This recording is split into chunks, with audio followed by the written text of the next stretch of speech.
Mari kita berdoa.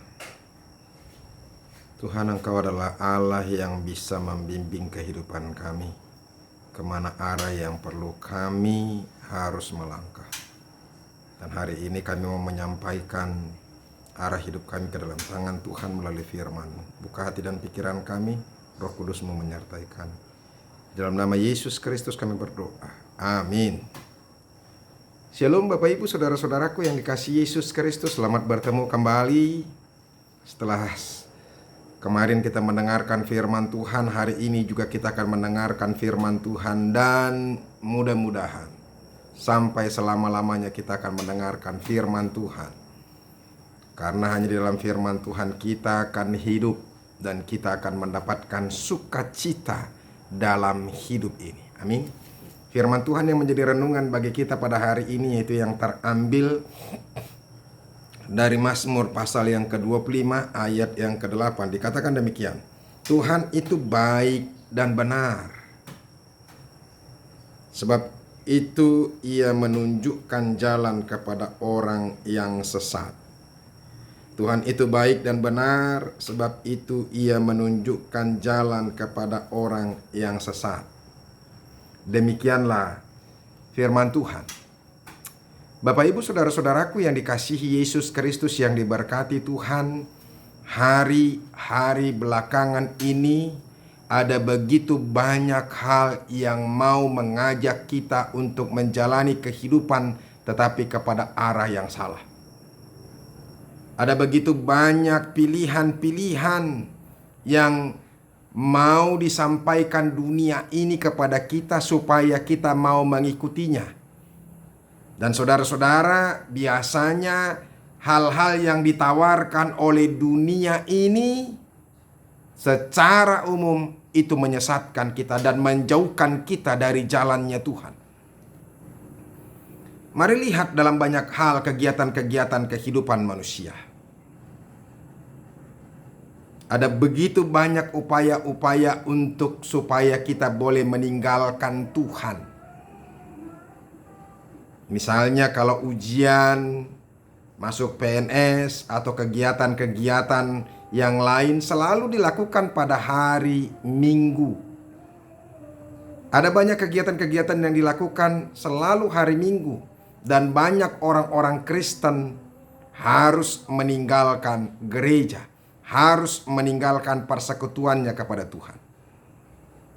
Saudara-saudara, minggu yang lalu firman Tuhan mengingatkan kita supaya kita mencintai Tuhan dari segala-galanya. Artinya apabila ada satu kegiatan yang membuat kita meninggalkan Tuhan, lebih baik kita meninggalkan semuanya itu. Karena Tuhan akan membukakan jalan buat kita untuk mendapatkan berkat-berkat-Nya. Orang yang percaya, orang yang meyakini bahwa Tuhan adalah sumber berkat, sekalipun dia tidak menjadi ini dan itu, tapi Tuhan selalu memberikan berkat baginya. Kalaupun ada upaya orang-orang untuk menutup pintu berkat, 1000 pintu boleh ditutup, tapi Tuhan akan membukakan pintu berkat bagi setiap orang yang percaya kepadanya. Nah itu, jadi makanya ada begitu banyak cara-cara dunia ini membuat kita apa? Meninggalkan Tuhan. Misalnya ada kegiatan-kegiatan lain, ya, ada banyak kegiatan-kegiatan. Handphone kita juga bisa membuat kita meninggalkan Tuhan. Karena kita terlalu sibuk untuk ikut online. Terlalu sibuk untuk melakukan ini dan itu di handphone misalnya. Ada kegiatan-kegiatan hobi-hobi kita. Yang terkadang kadang-kadang kita tidak bisa meninggalkan hobi kita. Hanya karena hobi kita sering sekali kita meninggalkan Tuhan. Misalnya kita boleh melakukan perjalanan, kan begitu. Sering sekali orang mau liburan, ya, perjalanannya selalu saja membuat dia meninggalkan persekutuannya kepada Tuhan. Nah, saudara-saudara, itu yang mau saya katakan kepada kita hari ini melalui firman Tuhan. Ada begitu banyak upaya-upaya orang untuk menyesatkan kita, untuk kita tidak mengikuti jalannya Tuhan, untuk kita tidak mengikut kepada Tuhan. Oleh karena itu berhati-hatilah dan mintalah ampun kepada Tuhan, dan rendahkan hatimu di hadapan Tuhan supaya Tuhan berkenan membawa engkau ke jalannya kembali. Sebab Tuhan itu adalah baik, dan itu yang disaksikan oleh firman Tuhan bagi pemazmur ketika ini. Ketika dia mengalami pergumulan kehidupan, supaya Tuhan menuntun arah jalan kemana dia harus pergi. Itu yang dikatakan tadi di ayat 8, Tuhan itu baik dan benar, sebab itu ia menunjukkan jalan kepada orang yang sesat. Tuhan itu baik dan benar. Itu satu pernyataan dari pemazmur akan Tuhan. Memang Tuhan itu baik dan dia benar. Dia selalu baik dan selalu benar. Tidak mungkin Tuhan itu salah. Dia bukan Tuhan kalau dia salah. Kita yang sering salah.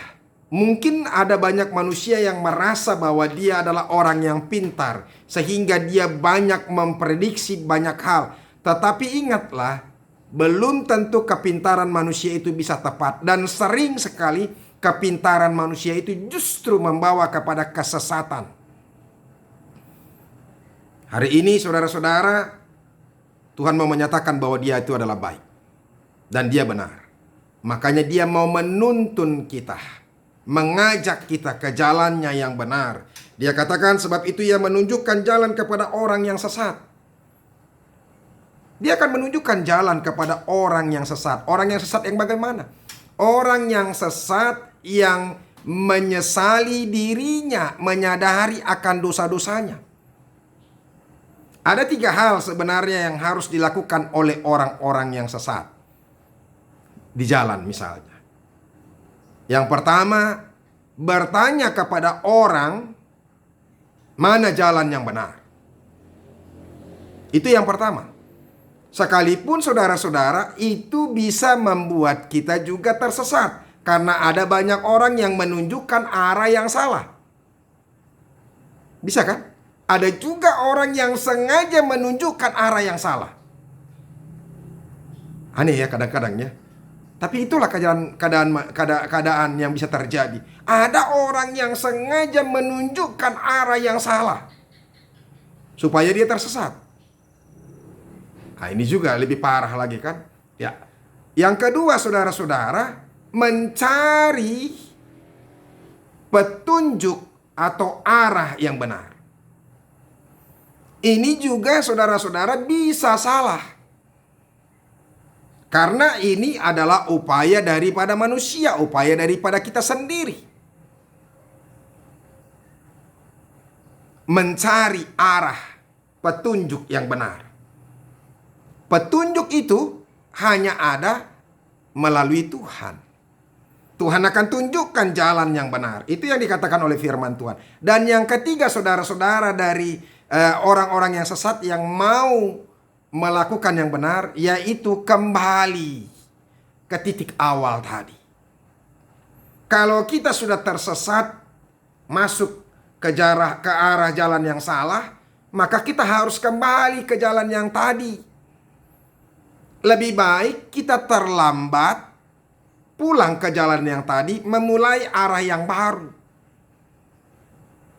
Dan disinilah Tuhan menunjukkan kepada kita, saudara-saudara, berharap supaya setiap orang itu menemukan jalannya ketika dia apa? Dia mau kembali kepada Tuhan, meminta petunjuk. Dan di situ dibutuhkan kerendahan hati dari setiap manusia. Satu ketika ada Profesor Booker T. Washington. Dia adalah seorang dosen atau pemilik Universitas Bucks G di Alabama. Ya. Satu ketika di perjalanan ada seorang wanita kulit putih yang mendatangi dia karena dia Booker T Washington ini adalah orang yang berkulit putih. Dan wanita itu datang kepadanya menyatakan, maukah engkau memotong kayu untukku? Aku akan memberi upah kepadanya. Wanita ini tidak begitu mengenal Booker T. Washington ini. Seorang profesor yang sebenarnya sangat-sangat terkenal. Kemudian karena berpikir, Booker T. Washington ini berpikir bahwa dia tidak mempunyai pekerjaan yang begitu terlalu memakan waktu atau membutuhkan waktu pada saat ini, dan tidak mempunyai pekerjaan yang sangat penting, maka dia maui pekerjaan wanita tadi, yang pekerjaan yang disampaikan oleh wanita kulit putih tadi. Kemudian dia menebangi pohon-pohon ya yang dia mintakan, yang wanita kulit putih itu mintakan. Sampai kemudian seorang anak melihat Booker T. Washington, anak daripada wanita kulit putih itu. Ibu, tidakkah engkau mengenal siapa itu bapak itu? Kemudian, wah, itu seorang profesor. Dia adalah pemilik Universitas Tuskegee di Alabama. Wah, perempuan itu sangat malu sekali, dan dia menyatakan minta maaf kepada Booker T. Washington itu. Maafkan saya tidak sengaja. Dia katakan, oh tidak apa-apa Nona, tidak apa-apa Ibu Madam, saya senang sekali bisa membantu Anda. Saudara-saudara, dengan begitu hangatnya dia salam, wanita kulit putih itu menyalam Booker T. Washington. Dia katakan sekali lagi, saya minta maaf dan terima kasih untuk kerendahan hati saudara. Saudara-saudara, karena perasaannya yang begitu sukacita melihat kerendahan hati Booker T. Washington, wanita kulit putih yang memang ternyata adalah orang yang kaya, memberikan bantuannya beribu-ribu dolar untuk kemajuan universitas yang dia pimpin itu. Saudara-saudara, apa yang mau dikatakan? Orang yang rendah hati akan mendapatkan jalan berkat dalam kehidupannya. Demikian juga dengan kita. Kalau dikatakan saudara-saudara pada saat ini tadi bahwa Tuhan itu baik dan benar, sebab itu Ia akan menunjukkan jalan kepada orang yang sesat. Orang sesat yang bagaimana? Orang yang sesat yang menyesali perbuatan-perbuatannya yang jahat. Orang yang menyadari kesalahan-kesalahannya dan memohon ampun kepada Tuhan. Kalau kita lihat saudara-saudara, judul dari Mazmur 25 ini, doa mohon ampun dan perlindungan dari pemazmur. Itu. Jadi orang yang rendah, orang yang sesat yang dikatakan di sini adalah orang yang mau merendahkan hati, menyesali segala tindakan-tindakannya yang jahat. Dia mau kembali ke jalan Tuhan. Itu. Maka Tuhan akan menunjukkan jalan yang benar. Saudara-saudara, hanya satu saja jalan yang benar bagi orang percaya, yaitu Yesus Kristus. Ketika kita percaya kepada Yesus dan menerima Dia menjadi Tuhan bagi kita, maka kita akan berjalan di jalan yang benar, karena kita akan berjalan di jalan terang Yesus Kristus. Tuhan akan memimpin hidup kita, Tuhan akan memimpin jalan yang akan kita jalani. Sehingga Dia akan menuntun kita sampai ke jalan yang benar, yaitu sorganya yang kudus itu. Oleh karena itu Bapak Ibu saudara-saudara, ketika kita sesat, berpalinglah kepada Tuhan. Kembali ke titik nol lagi. Dan merendahkan diri. Mohon ampun kepada Tuhan. Supaya Tuhan juga boleh menunjukkan jalan yang terbaik yang boleh kita jalani dalam kehidupan kita. Saudara-saudara, semoga kita mendapatkan jalan yang benar melalui iman kita di dalam Yesus Kristus. Semoga kita boleh bertemu dengan Tuhan, membukakan hati kita supaya Tuhan boleh masuk sehingga kita boleh mendapatkan jalan yang benar itu. Semoga firman Tuhan ini memberkati kita dan bermanfaat bagi kita. Tuhan Yesus memberkati. Terima kasih. Terima kasih Tuhan untuk firman-Mu yang boleh kami dengarkan. Engkau adalah Allah yang baik. Engkau adalah Allah yang benar. Engkau akan menunjukkan jalan bagi kami yang tersesat. Ketika kami merendahkan hati dan mengakui kesalahan dan kekurangan kami. Supaya kami terus boleh Engkau arahkan ke jalan-Mu. Terlebih ketika kami percaya kepada Yesus Kristus dan menerima pengampunan dosa darinya. Maka Tuhan akan memberikan jalan yang benar bagi kami dan kami tidak akan pernah tersesat lagi. Terima kasih ya Tuhan, biarlah kami boleh menjalani hidup kami bersama dengan Kristus. Di dalam nama-Mu kami berdoa dan mengucap syukur. Amin. Bapak Ibu Saudara-saudara, kita sudah mendengarkan firman Tuhan, berjalanlah di jalan Tuhan. Percayalah kepada Yesus, maka engkau tidak akan pernah tersesat. Semoga firman Tuhan ini memberkati kita. Salam, sampai ketemu besok hari. Tuhan Yesus memberkati.